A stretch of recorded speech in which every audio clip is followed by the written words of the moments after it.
그러니까 이런 거 몇 가지만 유의하면 돼. 했대와 했대가 있어. 했대야, 했대야, 했대야.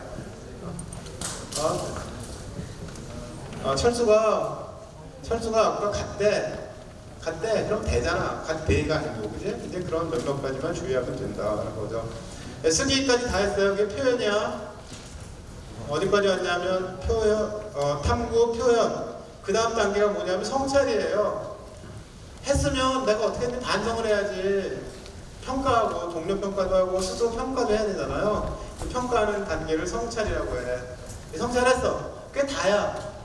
거기까지 끝. 그 다음에 가치와 태도가 몸에 밴다가 있는데, 그것은 여러분들이 앞에 걸 잘하면 가치와 태도가 생긴 거예요. 가치와 태도를 별도로 생각할 게 없거든. 자, 다시 해봐. 교과지식을 잘 알고 개념 원리를 잘 이해하고 있다. 그러기 위해서는 어떻게 해야 되지? 잘 듣고 잘 설명할 수 있어야 됩니다. 거기까지 왔어. 탐구 활동을 해야죠. 배운 건 적용하는 거야. 적용해서 뭔가를 해냈어요. 다 탐구를 했어. 남 따라가지 말고 너만의 주제를 가져라. 교과서 탐구 활동을 소홀히 하지 말아라. 수행평가할 때 잘해라. 그리고 모둠 활동할 때 혼자서 땡길거리지 말고 협동을 잘해라. 이런 것들이 포함되어 있겠죠. 그 다음 발표해야 돼. 그럼 말하기, 글쓰기 금방 안 돼. 말하기 금방 안 늘어. 글쓰기 금방 안 늘어. 매일매일 뭔가 써야 돼. 그런데 나는 자판 없으면 못 써? 나중에 시험 못 봐. 늘 펜 들고 뭔가를 써야 돼. 펜으로 문제를 풀어야 돼. 펜 들고 써야 돼. 그 다음에 수업 중에 선생님 말하는 것들을 쓸 때는 핵심어 중심으로 쓰고 노트 필기는 나중에 정리해야 돼. 왜냐하면 내가 문장 수준으로 쓰면 선생님 말을 놓칠 테니까. 내가 놓치는 이유는 내 뇌가 동시에 일 처리를 하지 못하기 때문에. 나는 컴퓨터가 아니야. 멀티태스킹이 안 돼. 그런 모든 문제가 들어가 있는 거죠. 다 됐어? 그러면 말하기, 글쓰기 연습까지 다 했어? 그럼 맨 마지막에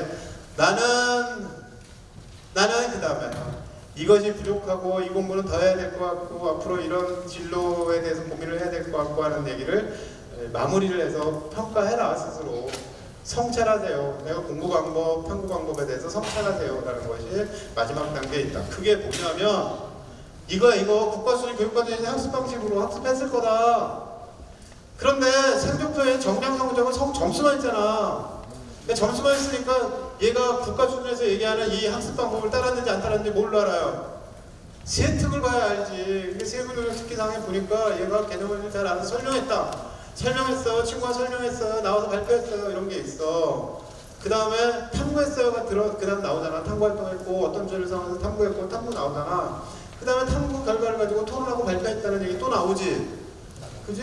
그러니까 거기까지 나오는 거 쭉 보면 국가 수준에서 요구하는 공부 방법대로 공부를 해서 얘가 우영우 변호사처럼 될 가능성이 있는 학생이구나. 야, 비치지 마. 나한테 신호 보내지 마. 됐다. 그러니까 세특을 보면서 뭘 평가하냐. 그런데 여러분들에게 국가가 요구하는, 국가 교육과정에서 요구하는 공부 방법으로 공부를 했는지를 요구하는데, 여러분들은 이런 얘기를 쓰는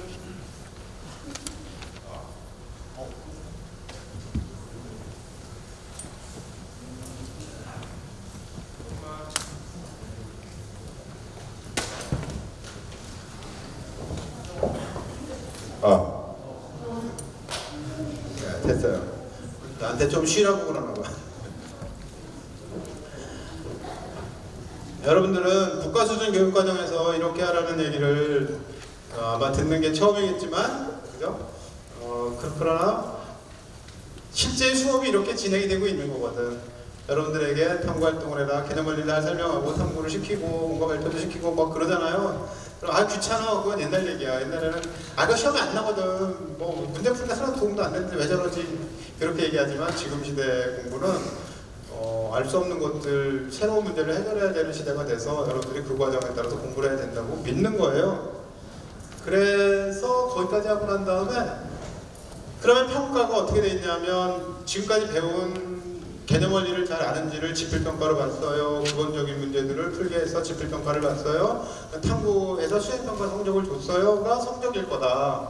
그래서 이 성적이 우수한 학생이 학교 공부를 제대로 하는 학생인데 정성적인 평가가 정량을 넘지는 못하지만 무슨 얘기냐면 평균이 60점인데 아이가 50점이야. 근데 무지무지하게 뛰어난 학생이야. 이건 아니다.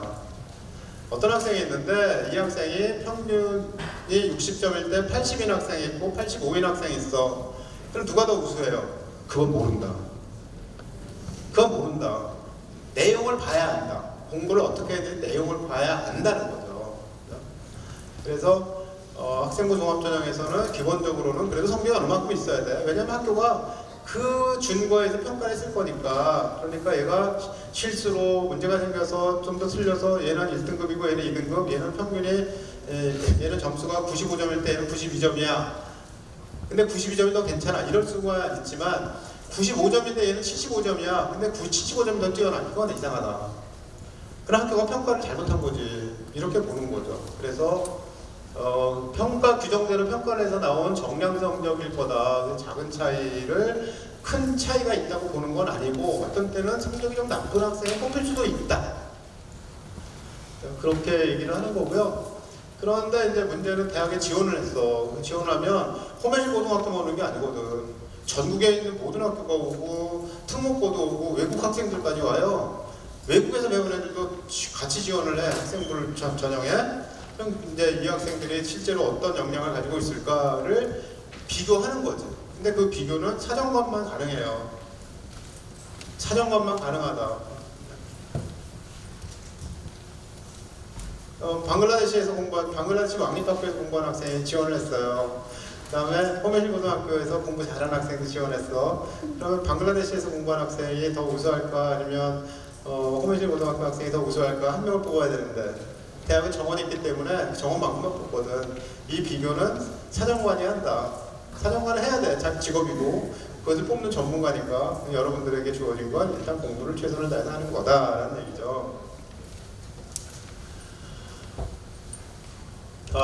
이제 넘어가고 지금까지 얘기를 거의 다 해서 서울대학교가 2024년 대입에서 세 가지를 보겠다고 하는데 학업 능력, 정량적이고 정성적인 공부하는 거, 그 다음에 학업 태도, 호기심을 가져야 된다, 도전해야 된다야.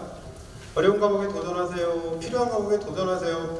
그 도전은 보통 교과에 하네요. 자, 어떤 학생이 공부를 열심히 하기 위해서 나는 이제 도전할 거야. 나는 앞으로 AI 개발자가 될 거거든. 그래서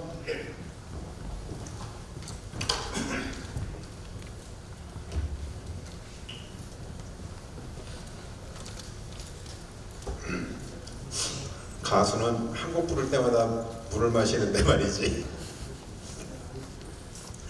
그래서 그 학생이 AI 개발자가 되려면 뭘 해야 되냐면 물한 물투를 해야 되고 미적분을 해야 되잖아요. 그죠? 거기서 했어. 그게 태도야. 하고 싶어. 그게 태도고, 내가 이 분야에 가지고 호기심이 생겨서 이걸 가지고 탐구 활동을 했어. 이게 그 학업 태도예요. 그 다음에 학업의 소양이라는 건 리더십이 있어요. 협력을 잘해요. 남을 배려할 수 있어요. 그래서 대학에 왔는데 대학교 고등부로 팀을 만들어가지고 연구팀도 만들고 스터디 그룹도 만들거든요. 난 저 사람하고는 진짜 하기 싫어. 그러면 그 과가 깨지거든. 그렇기 때문에 학업의 소양이라는 게 굉장히 중요하다. 그러니까 자기만의 어떤 특성이 있는 사람인데 남하고도 잘 어울리고 배려도 잘해. 같이 협력하면 저 사람하고 협력하면 왠지 기분이 좋아. 이런 사람이 되어야 된다는 거죠. 태도와 관련된 부분을 본다. 태도만 좋으면 대학 갈 수 있나요?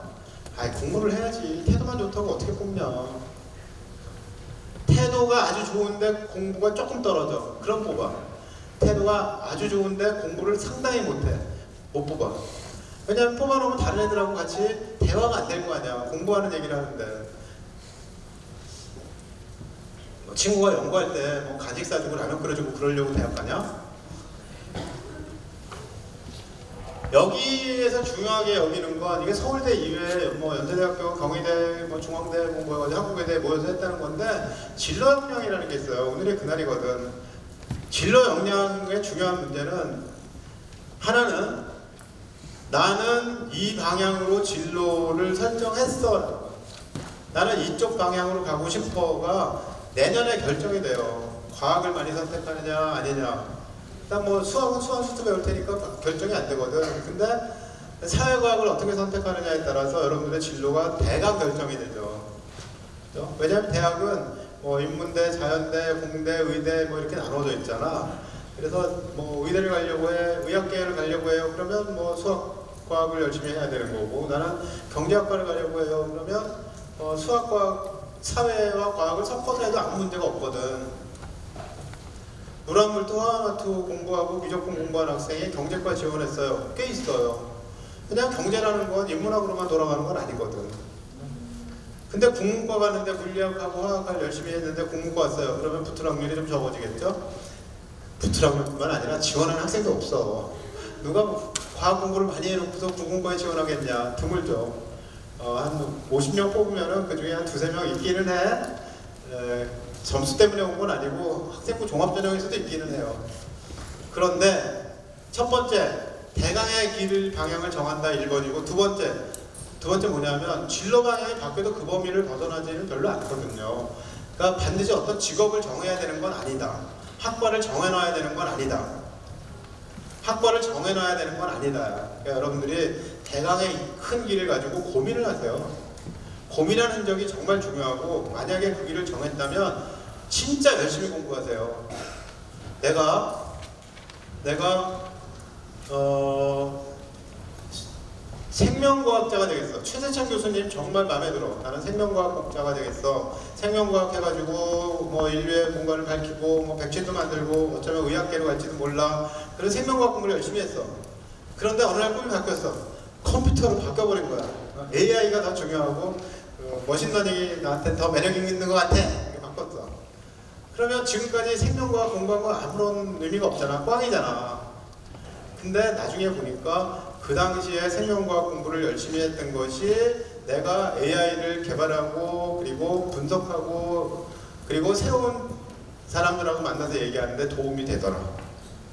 대학도 무슨 눈으로 보냐면 한 길로 파온 학생도 있지만 그 밖에 다른 여러 가지 것들을 하면서 얘는 좀 더 다양한 분야로 진출할 수 있겠구나, 다양한 변신이 가능한 사람이 되겠구나 하는 것을 보고 선발을 한다는 거죠. 그러니까 직업을 정하는 게 아니라 분야를 정해라. 무엇이 어느 분야의 일을 나는 하고 싶다는 걸 정하고 할 때 열심히 해라. 나중에 바뀔지라도 그것이 여러분들에게 삶의 바탕이 되고 창고에다가 뭔가 크게 자기의 자산을 저장해 놓는 것이 된다라는 얘기입니다. 그 다음에 뭐 이런 거 다 필요 없고 과목 선택도 다 얘기 다 했어요. 다 넘어가고 어디로 가야 되냐면 어떤 과목을 공부하냐면 다 얘기했어요. 이것도 다 했고 서울대학교는 정시에 교과평가를 한다는데 왜 그럴까요? 인데 정시에 수능만 가지고 뽑으니까 애들이 수능 공부만 하고 다른 공부를 안 한 거예요. 그런 학생 안 뽑겠다는 뜻이야. 그래서 공대를 지원했는데 공대는 물화 공부가 필요한데 얘가 생지 선택해가지고 좋은 성적을 받았어. 얘는 부족하잖아. 그래 안 뽑겠다는 뜻이거든. 그래서 그 학과에 필요한 공부는 해라 라는 얘기입니다. 그래서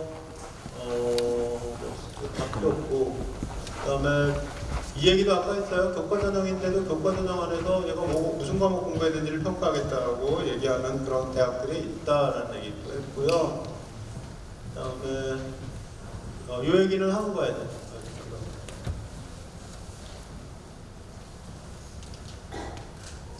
동국대학교에서 설명 자료를 내면서 위에 A 학생과 B 학생이 있는데 A 학생은 확률 통계 미적분 물리학 원투를 공부했고요. 그 다음에 전문교과에서 프로그래밍 정보과학 컴퓨터 시스템 일반을 공부했대요. 근데 B 학생은 확통 미적 기하라고 물화투, 지화투, 화화투를 공부했대. 누가 더 괜찮냐 이렇게 물어본 거야. 누가 더 괜찮아요? 누가 더 괜찮을 것 같아? 대학은 말이에요. 앞으로 공부를 잘할 것 같은 학생을 선발하려고 하거든. B가 괜찮은 거야. B가. 근데 이 학생이 왜 괜찮냐면 저 위에 있는 학생들 보면 물화투를 했잖아. 근데 지화투, 화화투를 한 학생이 더 괜찮다고 얘기한 거야. 확통미적은 같이 했는데 쟤는 기하를 하고. 그러니까 대학에 오면 프로그래밍 정보과 컴퓨터 시스템 일반을 배울 테니까 그것을 하는 것보다는 기본적으로 보통 교과에 있는 과목을 더 많이 해라 라는 메시지인 거죠. 근데 어떤 대학은, 어떤 수준의 대학은 아이들이 고등학교 때 공부를 화환투를 공부했다는데 제대로 안 하고 지환투를 공부하는데 제대로 안 하고 물환투 제대로 안 해오는 대학이 있어. 그러면 그 대학에 가야 할 때는 프로그래밍을 한 사람, 정보과학을 한 사람을 더 쳐줄 수가 있는 거지. 그러니까 모든 정보는 대학의 레벨마다 다르고 지원자 풀마다 다르다. 동국대 정도라면 인서울에 있는 대학들은 대부분 그럴 거거든요. 그러니까 인서울에 있는 대학에 내가 가야 되겠다고 마음먹으면 선택할 때 핵심이 보통교과를 더 많이 선택하고 보통교과 중에 어려운 과목들을 놓치지 마라. 그 얘기입니다. 아까 봤던 표고 앞으로 국가가 디지털 인재를 기르겠다고 100만 명을 뽑겠다고 뭐 그런 얘기인 거고요.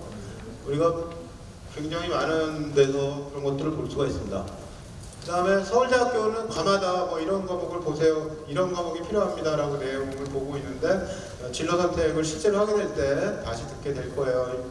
서울대학교 홈페이지에 있고 여기에 빨간 줄로 쳐 있는 건 뭐냐면 2024년에 있었는데 오면 없어진 거예요. 지리교육과 올 때는 한국 지리, 세계 지리, 여러 지리를 공부해라 그랬는데 지리과가 아예 창피해 하고 없애버렸어. 이 반드시 들어야 되는 권장 과목과 핵심 권장 과목이 이공계는 있고 의학은 있는데 인문사회는 다 없다. 단지 경제과, 경영학과 그런 데만 미적분을 하라고 되어 있다. 난 문과야 그러면 핵심 권장 과목은 없어 이렇게 얘기해도 된다. 그런데 그 과목 중에서 대학이 좋아하는 과목은 수능 응시자별로 없는 과목이에요. 세계사, 세계지리, 경제, 윤리와 사상 이런 과목을 들은 학생들을 좀 더 쉬운 걸 들은 학생보다 더 좋아해. 왜냐하면 글로벌 해야 되니까 한국지리 들은 학생보다 세계지리 들은 학생을 더 좋아하는 거죠. 동아시아사보다는 세계사를 배운 학생들을 더 좋아한다라는 얘기예요. 한국사와 세계사 중에 공부할 양은 뭐가 더 많을까? 공부할 양이 한국사 많아요. 한국사의 양은 6단위야. 여러분들은 이제 학점으로 바뀌었나? 1학년이니까 한국사